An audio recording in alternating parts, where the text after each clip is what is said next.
Hello and welcome back. I will be discussing three topics: how to create a digital campaign in 6 steps, the differences between local companies and international brands, globalization, and how it affects the behavior of consumers. So, how to create a digital marketing campaign? It's not simple to design a marketing campaign.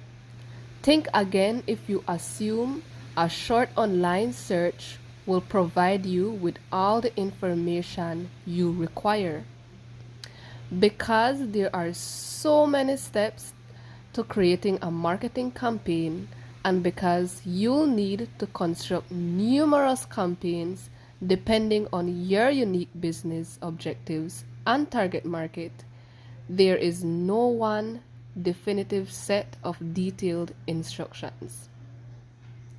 The good news is that the creation process for all marketing campaigns generally consists of the same 6 stages.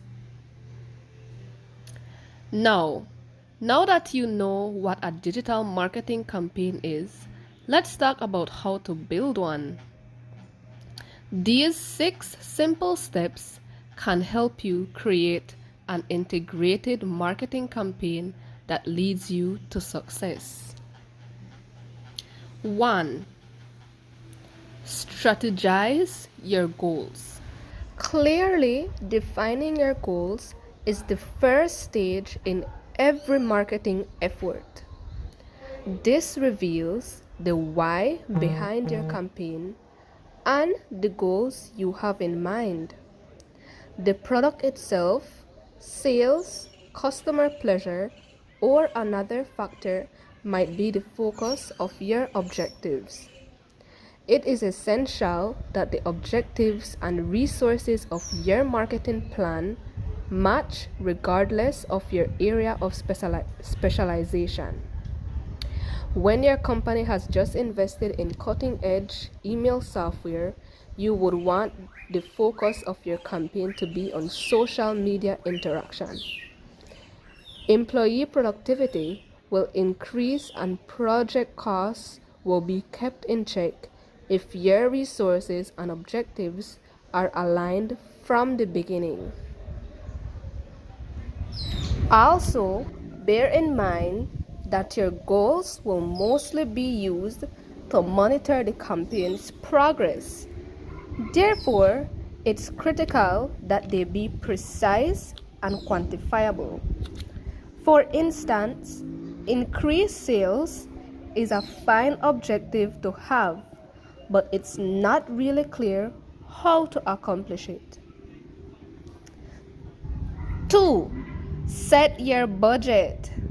Setting a budget and establishing your campaign goals go hand in hand. A well-defined campaign is essential to its success. This stage frequently follows the process of establishing your campaign goals because these two phases of a marketing campaign build upon one another. Your campaign's aims will need to be more ambitious and complex, which means that your budget will need to be bigger.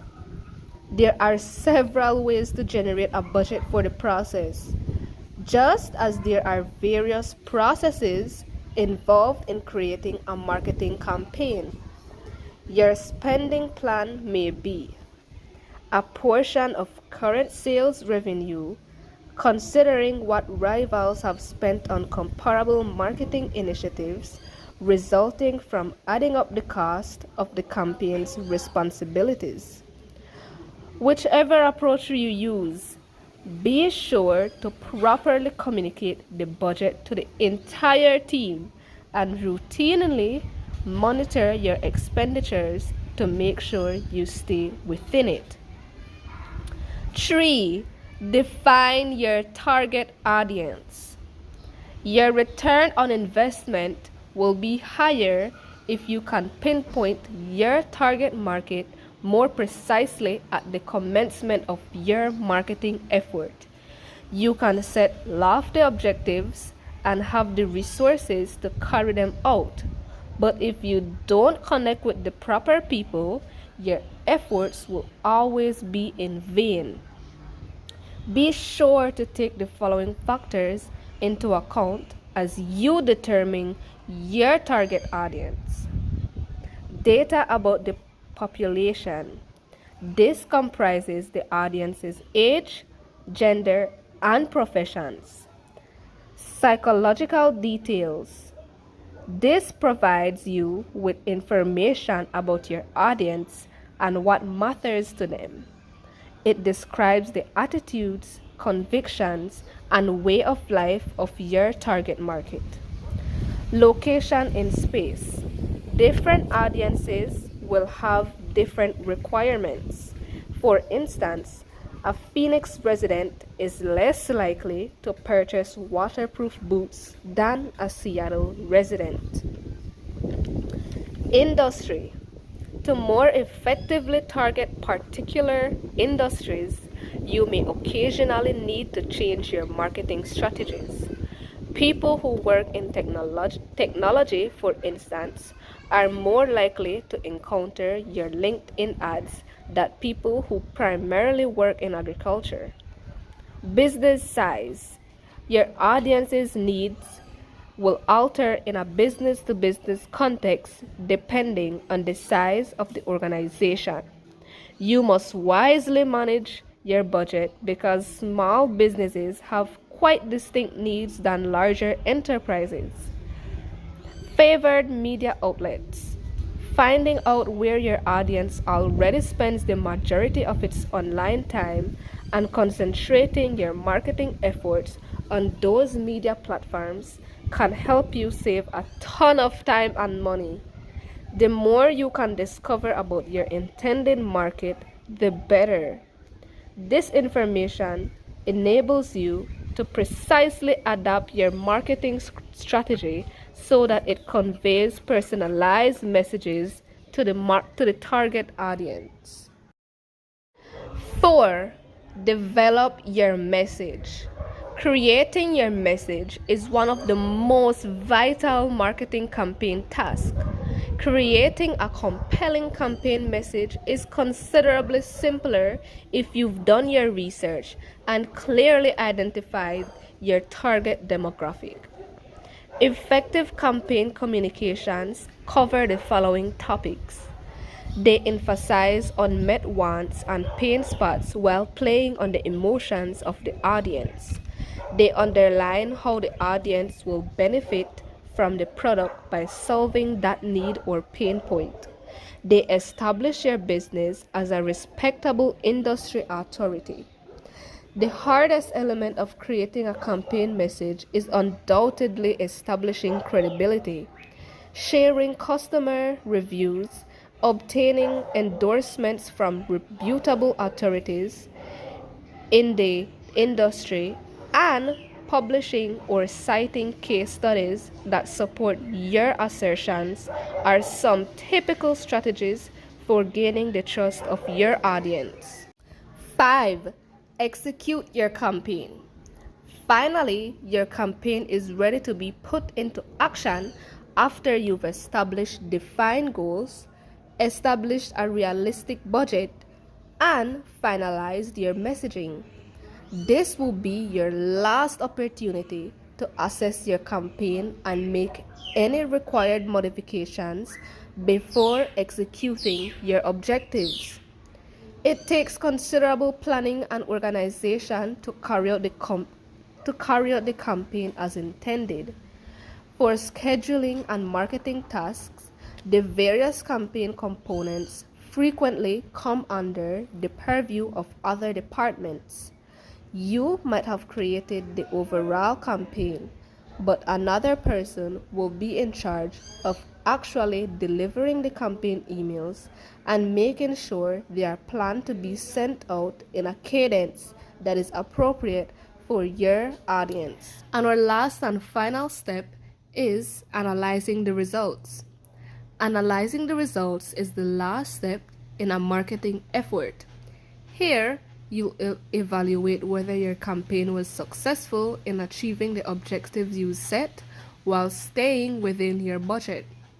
While the majority of your research will be completed towards the end of the campaign, you should continue to monitor and analyze metrics while it is still running. So, to move on to our other discussion topic, I will be focusing on the differences between local companies and international brands. First off, what do we know about local company? A local company is a particular kind of small or medium-sized corporation that operates locally and offers goods, services, products, or commodities. A local economy's key component is its local businesses, while international brands are the brand of a certain product that is well known and used abroad. Why do many consumers prefer global over local markets? Many people associate global or international brands with higher quality. The idea is that a product can be bad if it is sold around the world. For example, the very popular phone made in China, the iPhone. It is very popular as it is a part of the global consumer culture. For many people, especially younger people, it is common to see someone with an iPhone here in Belize. The global culture signifies modernity, progress, and the future. And by purchasing a global brand, you are a part of that future. There are 3 reasons global brands are preferred by many over local brands. 1. Perceived quality. 2. Country of origin. And lastly, global culture, as stated before. While local brands are more restricted to small region, a smaller target audience, and limited amount of partnerships. While some people prefer international brands, there are still a majority of individuals who like local companies or brands. Now, for our last and final topic, globalization. How does globalization affect behaviors of consumers? We have an ever expanding world of things to master as marketers and business leaders in order to be competitive. Over the past few years, globalization and its effects on consumer behavior have gained a lot of attention. Cultural distinctions are becoming less distinct as a result of increased communication, economic progress, and international trade. Customers now have unprecedented access to new information, products, and services. Thanks to this, a bewildering variety of multinational goods and names. As a result, consumers' purchasing decisions are getting more intelligent and local marketplaces are becoming more competitive. Businesses must learn how to adapt and meet shifting consumer needs as a result of globalization. Because many consumers feel that global brands produce higher quality and brand value than local brands, they are regarded as a variable in studies of how globalization affects consumer behavior. Even though the global brand may not be superior to the local brand, they behave differently toward it because of this idea. They choose international brands to increase their degree of happiness in life and have an unwavering belief that the products they buy are the highest quality. Additionally, local customer behavior has been significantly influenced by worldwide brand standards. On the other hand, changes in globalization have either positively or badly impacted customer views about consuming international brands. Consumer behavior toward a local brand can benefit from globalization. In contrast, the attitude of customers, particularly the desire to buy, which is directly impacted by the source of goods that are marketed in the local market, may either be advantageous or detrimental for global brands. Highly nationalistic customers may refuse to eat items from other countries, while other consumers may not take the origin of the products into account while making purchases. The majority of them choose global brands that increase consumer knowledge of the advantages of non local brands and the degree of their non localness. The culture of the consumer base is one of the key elements affecting the consumption of local or international brands. Even though consumers do come from a particular cultural context, some researchers claim that despite this, they still have very different needs, attitudes, preferences, behaviors, tastes, and motivations. This significant variation persists even after consumers are exposed to a significant wave of globalization. Some also discussed how customers and the government in Eastern cultures achieved globalization, which is an excellent illustration of how a globally oriented way of thinking may be developed in a specific method with the little impact on consumer behavior.